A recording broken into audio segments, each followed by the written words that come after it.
Hello pals, it's me again. And if you didn't watch my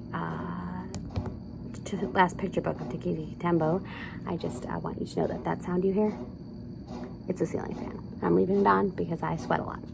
I thought I would start another chapter book. This one's just a really short, teeny tiny, skinny little chapter book, but I figured we'd go with this one until I can decide another one. So we're going to start with this one. This is called George's Marvelous Medicine, and it's by Roald Dahl. And Roald Dahl is also the person who wrote the BFG and Matilda and all of those. And so if those are books you wanted to read on here, I could totally do that too. But this is a really good one. Some people don't know about this one. So we're going to read this one, and this will just be like a few different videos because it's a really short book. But it's a really good book. So excited about that. All right. George's Marvelous Medicine. And of course, it's illustrated by Quentin Blake, who is one of, if not my favorite illustrator, one of my top 3 favorite illustrators of all time. I love his illustrations. So this is called George's Marvelous Medicine. This chapter is chapter number 1, and this chapter is called Grandma. I don't know why I showed you that. There's no picture on it.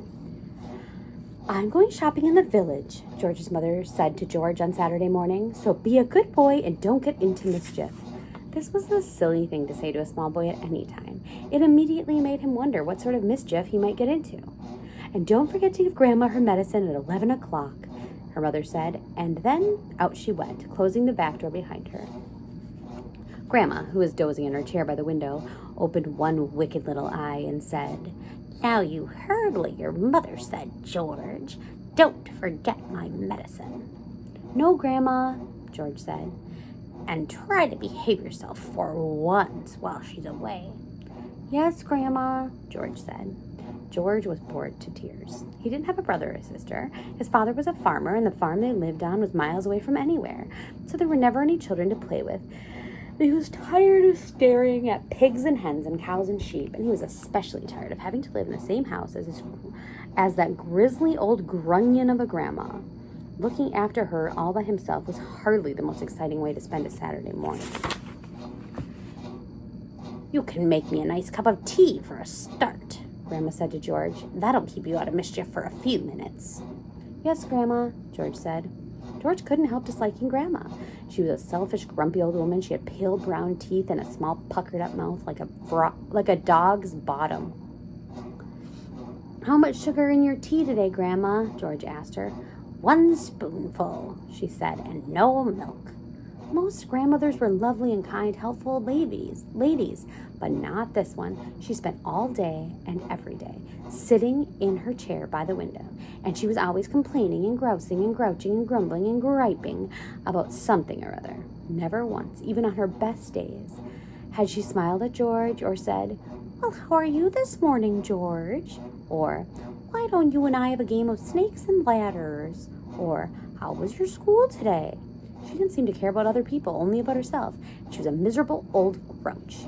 George went into the kitchen and he made Grandma a cup of tea with a tea bag. He put 1 spoon of sugar in it and no milk. He stirred the sugar well and carried the cup into the living room. Grandma sipped the tea. "It's not sweet enough," she said. "Put more sugar in it." George took the cup back to the kitchen and added another spoonful of sugar, and he stirred it and carried it carefully back to Grandma. "Where's the saucer?" she said. "I won't have a cup without a saucer." George fetched her a saucer. "And what about a teaspoon, if you please?" "I've stirred it for you, Grandma. I stirred it well." "I'll stir my own tea, thank you very much," she said. "Fetch me a teaspoon." George fetched her a teaspoon. When George's mother or father was home, Grandma never ordered George about like this. It was only when she had him on her own that she began treating him badly. "You know what's the matter with you?" the old woman said, staring at George over the rim of her teacup with bright, wicked eyes. There's the picture. All right. "You're growing too fast. Boys who grow too fast become stupid and lazy." "I can't help it if I'm growing fast, Grandma," George said. "Of course you can," she snapped. "Growing's a nasty, childish habit." "But we have to grow, Grandma. If we didn't grow, we'd never be grown-ups."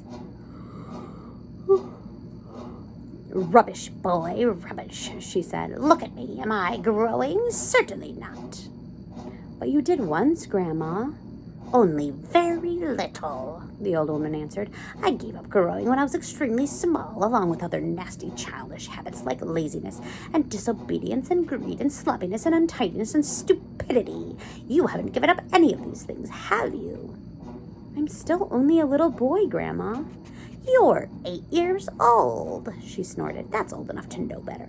And if you don't stop growing, soon it'll be too late. Too late for what, Grandma? It's ridiculous, she went on. You're nearly as tall as me already. George took a good look at Grandma. She certainly was a very tiny person. Her legs were so short she had to have a footstool to put her feet on, and her head only came up halfway up the back of the armchair. Daddy says it's fine for a man to be tall, George said. Don't listen to your daddy, Grandma said. Listen to me. Well, how do I stop myself growing? George asked. Eat less chocolate, Grandma said. Does chocolate make you grow? It makes you grow the wrong way, she snapped. Up instead of down. Grandma sipped the tea, but she never took her eyes from the little boy who stood before her. Never grow up. Always down, she said. Yes, Grandma, and stop eating chocolate. Eat cabbage instead. Cabbage? Oh, no, I don't like cabbage, George said. It's not what you like or what you don't like, Grandma snapped. It's what's good for you that counts, and from now on you must eat cabbage 3 times a day. Mountains of cabbage, and if it's got caterpillars in it, so much the better. Gross.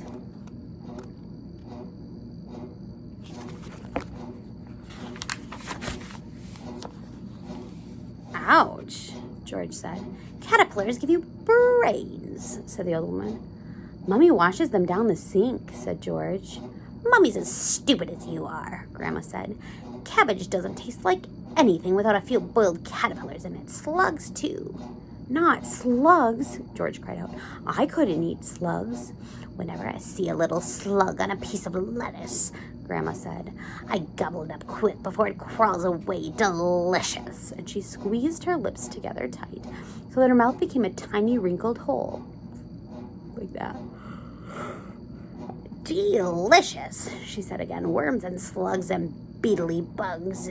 You don't know what's good for you. There's another picture. There's George with thinking about the slugs, and there she is. You're joking, Grandma.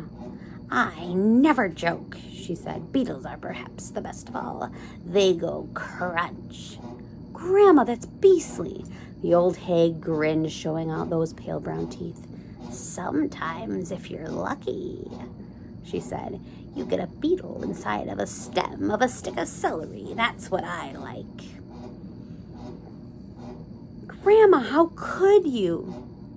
You find all sorts of nice things in sticks of raw celery, the old woman went on. Sometimes it's earwigs.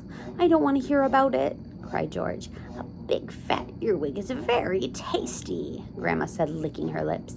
But you've got to be very quick, my dear. When you put one of those in your mouth, it has a pair of sharp nippers on the back end, and if it grabs your tongue with those, it never lets go. So you've got to bite the earwig first. Chop, chop. Before it bites you.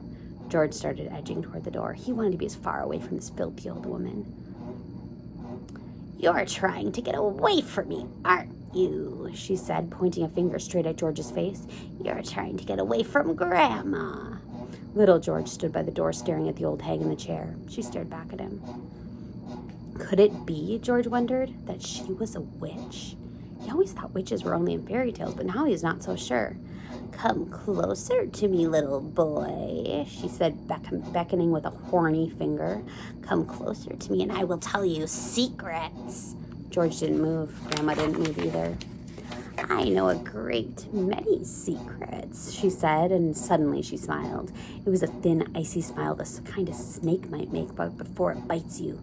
Come over here to Grandma and she'll whisper secrets to you. George took a step backward, edging closer to the door. You mustn't be frightened of your old Grandma, she said, smiling the icy smile. George took another step backwards. Some of us, she said, and all at once she was leaning forward in her chair, whispering in a throaty sort of voice that George had never used her before. You heard her use before. Some of us, she said, have magic powers that can twist the creatures of this earth into wondrous shapes. A tingle of electricity flashed down the length of George's spine, and he began to feel frightened. Some of us, the old lady went on, have fire on our tongues and sparks in our bellies and wizardry in the tips of our fingers.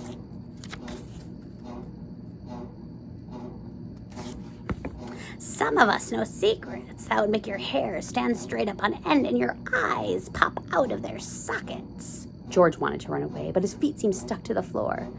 We know how to make your nails drop off and your teeth grow out of your fingers instead.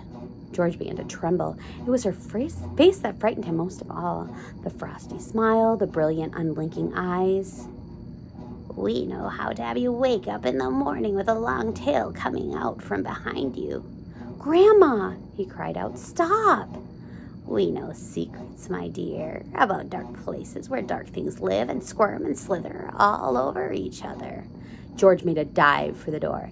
It doesn't matter how far you run, he heard her saying. You won't ever get away.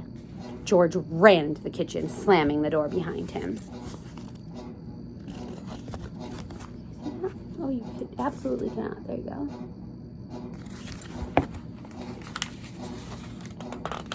And that's the end of that chapter.